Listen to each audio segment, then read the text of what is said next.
Hello guys, welcome back to my YouTube channel. In today's video I'm going to be showing you how I made this World Cup poster for Japan right here in Photoshop. Of course, all the assets I use are going to be made available in the description box, so do not to download. So watch along with me and also design along with me without talking too much. Let's get right into the video. So the first thing I'm going to do is to create a new file, and you can look at my settings here: 1080 by 1440 pixels, artboards are on, resolution 72, and I'm going to click on create. With my artboard created, I'm going to first of all bring in the color palettes, and I'll take it to the top here. Once I have that, I'm going to come here and create a solid color adjustment layer that are going to be blue, and I'll drag it into the artboard just like this. Once I have it into the artboard, I'm going to drag in this image of a Japanese temple, and then I'm going to play around with the blending mode.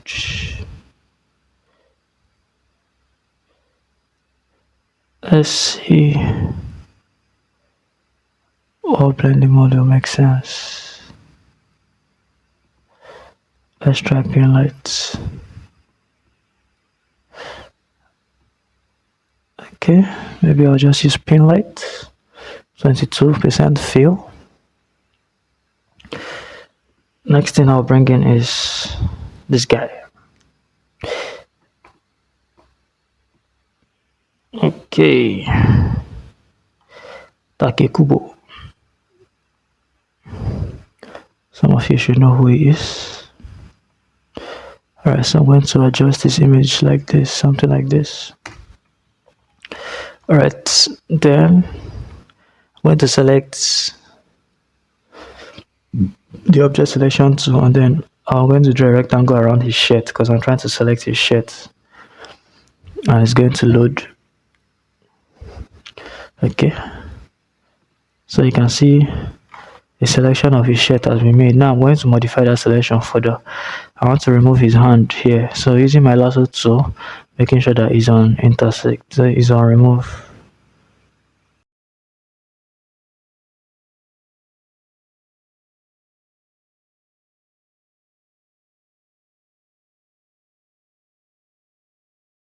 Okay, I believe we successfully selected his shirt now.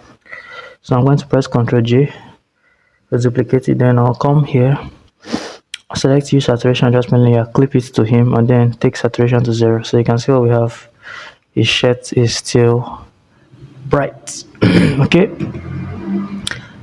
then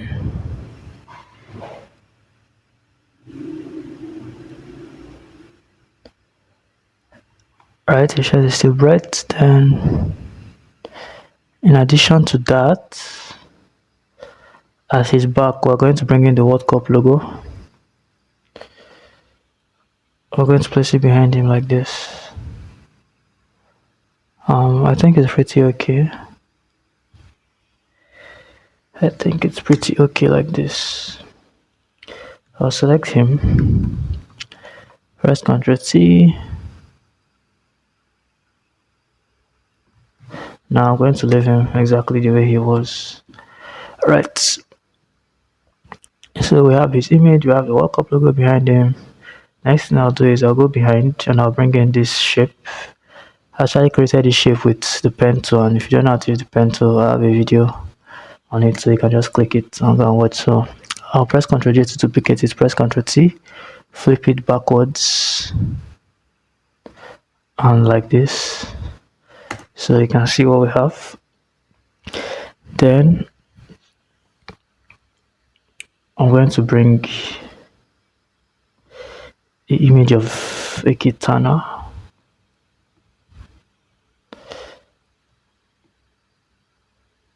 I'm going to place it somewhere here. I'm going to select the World Cup logo by holding Ctrl and D and clicking on it. By holding Ctrl and clicking on the World Cup logo, then I'll select the katana and create a mask. Select my brush tool with black, with hardness as 100, and with black as our this thing I'll make here. Then with white, I'll bring out the katana Right, so we have this, and the next thing I'm going to do is to bring in the logos. So this is Japan logo, this is Netherlands logo, this is FIFA logo.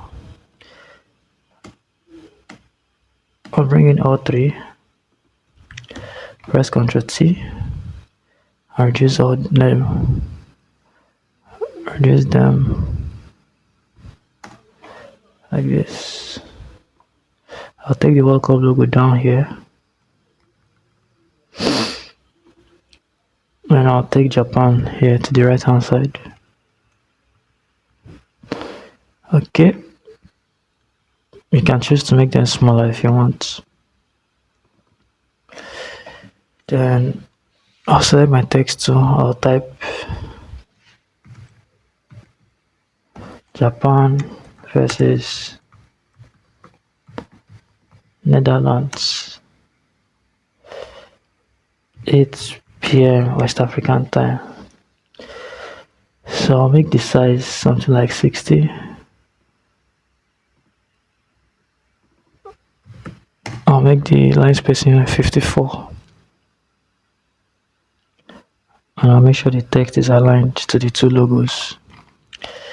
Then I'll come into these verses and I'll reduce it to like 36. Then I'll change the color to this red. Then 8 p.m. I'll also change the color to red. Okay, so once we have that done, I'm going to bring in the katana again. This time around I'll turn it like this. I'll place it like somewhere here. Also, I'll create a mask on it, select my brush tool. Then I'll erase this spot.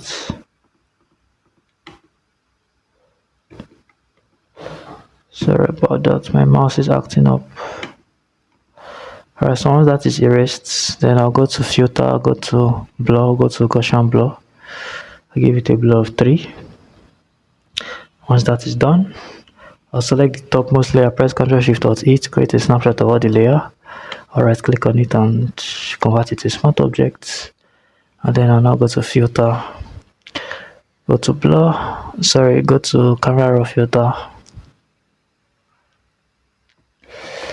And in here I can just do a little bit of editing. I can increase the contrast a bit, highlights, and reduce shadows a bit, increase the texture, clarity and vignettes, increase sharpening, noise reduction. Just play around and then click on OK. So that's pretty much how I created this tutorial. This poster right here in Photoshop. I hope you learned something. If you did, kindly let me know, and if there's anything you want me to make a video about, or there's something you don't understand, just drop it in the comment section. I'll try my best to answer. Thank you for watching to this point, and I'll catch you in the next video. Peace.